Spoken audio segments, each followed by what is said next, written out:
Hello everyone, welcome back to Sri Bala Vantalu. ఈరోజు మన కిచెన్లో కమ్మనైన ఆలు లంచ్ బాక్స్ రెసిపీని చూద్దామండి.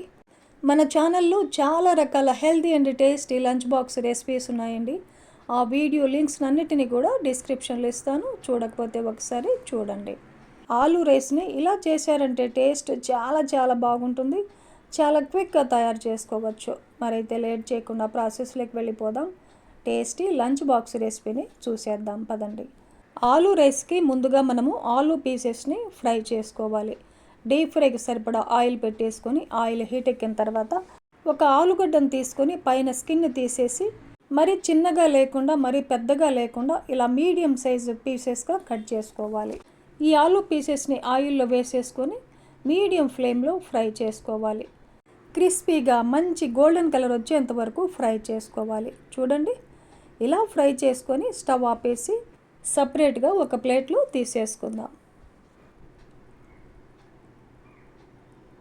తర్వాత ఇదే ప్యాన్లో 2 టేబుల్ స్పూన్లమైన ఆయిల్ ఉంచేసి మిగిలింది పక్కకు తీసేసుకొని ఆయిల్ హీట్ ఎక్కిన తర్వాత 1/2 టేబుల్ స్పూన్ ఆవాలు, 1/2 టేబుల్ స్పూన్ జీలకర్ర, 1 టేబుల్ స్పూన్ శనగబేడలు, 2 ఎండుమిర్చిని తుంచేసి వేసేసుకొని ఫ్రై చేసుకోవాలి. ఇలా ఫ్రై అయ్యాక మీడియం సైజు ఉల్లిపాయని ఇలా పొడవుగా కట్ చేసి వేసేసుకొని ఉల్లిపాయలు బ్రౌన్ కలర్ వచ్చేంత వరకు వేయించుకోవాలి. ఒక 5-6 వెల్లుల్లిపాయలని పొట్టు తీసేసి కొంచెం అలా పచ్చగా దంచేసి వేసేసుకోవాలి. ఒక 3-4 పచ్చిమిర్చిని ఇలా చీలికలుగా కట్ చేసి వేసేసుకొని బాగా ఫ్రై చేసుకోవాలి. చూడండి, ఉల్లిపాయలు ఇలా బ్రౌన్ కలర్ వచ్చేంత వరకు ఫ్రై చేసుకొని ఆల్రెడీ వేయించి పెట్టుకున్న ఆలు పీసెస్ని వేసేసుకొని ఒక 30 సెకండ్ల పాటు తాలింపులో వేయించుకోవాలి.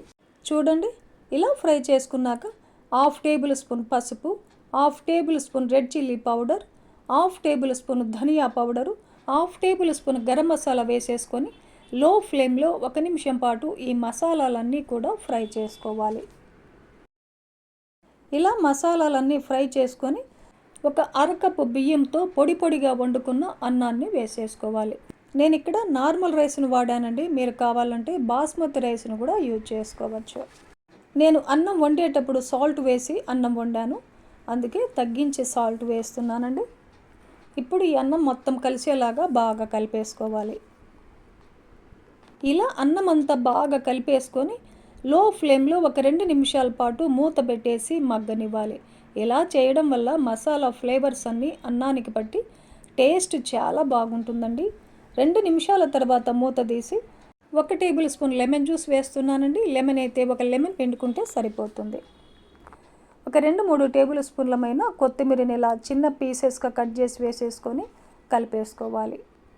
అన్నం మిగిలిపోయినా కూడా ఇదే ప్రాసెస్లో ఆలు రైస్ని ప్రిపేర్ చేసుకోవచ్చు. ఆలు రైస్ మనకు రెడీ అయిపోయింది. ఇంకా కమ్మగా తినడానికి ఆనియన్ రైతాను కూడా ప్రిపేర్ చేస్తున్నాను.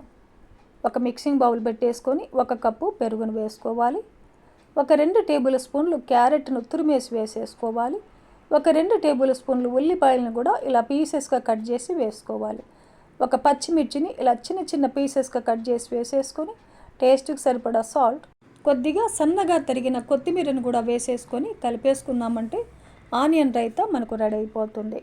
ఇప్పుడు మనం రెడీ చేసుకున్న ఆలు రైస్ని ఈ రైతాతో తిన్నామంటే టేస్ట్ చాలా బాగుంటుంది. వండిన అన్నం ఉందంటే 10 నిమిషాల్లో ఆలు రైస్ని ప్రిపేర్ చేసుకోవచ్చు. లంచ్ టైంలో కానీ డిన్నర్ టైంలో కూడా ఈ టేస్టీ ఆలు రైస్ని ప్రిపేర్ చేసుకుని టేస్ట్ చేయొచ్చు. చూసారు కదండి, ఈ ప్రాసెస్లో ఆలు రైస్ని మీరు కూడా ఇంట్లో ప్రిపేర్ చేసి ఫ్యామిలీతో టేస్ట్ చేయండి. ఈ వీడియో మీకు నచ్చితే లైక్ చేయండి, షేర్ చేయండి, సబ్స్క్రైబ్ చేయండి. థ్యాంక్ యూ అండి. Thanks for watching.